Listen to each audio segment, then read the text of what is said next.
அதாவது நாளை ஜனவரி 26 குடியரசு நாள். குடியரசு நாளில் திருச்சிராப்பள்ளி அருகே சிறுகனூரில் விடுதலை சிறுத்தைகள் கட்சியின் சார்பில் வெல்லும் ஜனநாயகம் மாநாடு நடைபெறுகிறது. இந்தியா கூட்டணி தலைவர்கள் பங்கேற்கிற முதல் நிகழ்வாக இந்த நிகழ்வு தமிழகத்தில் ஒருங்கிணைக்கப்பட்டிருக்கிறது. இந்தியா கூட்டணியின் தேசிய தலைவர், அகில இந்திய காங்கிரஸ் கமிட்டியின் தலைவர் திரு மல்லிகார்ஜுன் கார்கே அவர்களும்,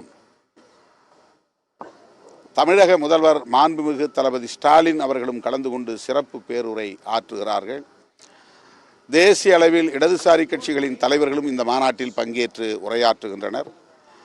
தமிழகத்தை சார்ந்த கூட்டணி கட்சி தலைவர்களும் இந்த மாநாட்டில் பங்கேற்கிறார்கள்.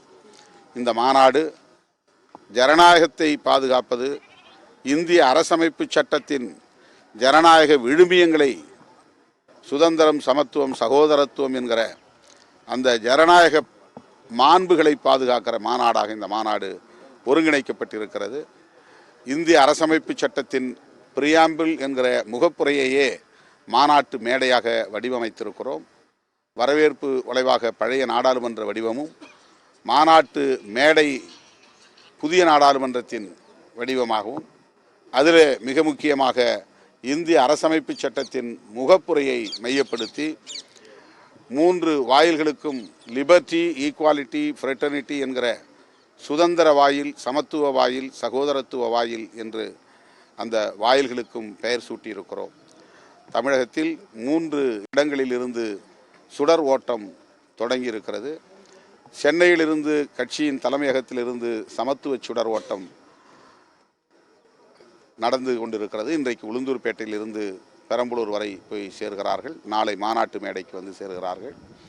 இன்றைக்கு தஞ்சை கீழ்வன்மணி நினைவிடத்திலிருந்து சகோதரத்துவ சுடர் ஓட்டம் தொடங்கிவிட்டது. அதேபோல மதுரை மாவட்டம் மேலூர் அருகே மேலவளவு விடுதலை களம் என்கிற நினைவிடத்திலிருந்து சுதந்திர சுடர் ஓட்டம் தொடங்குகிறது. இந்த 3 சுடர்களும் மாநாட்டு மேடையில் நாளை மாலை நண்பகல் 2 மணி அளவிலே கட்சித் தலைவர் என்கிற முறையில் நான் பெற்றுக்கொள்கிறேன். மாலை நடைபெறுகிற மாநாட்டு மேடையில் கூட்டணி தலைவர்கள் அனைவரும் ஜனநாயக சுடர்களை ஏந்த இருக்கிறார்கள்.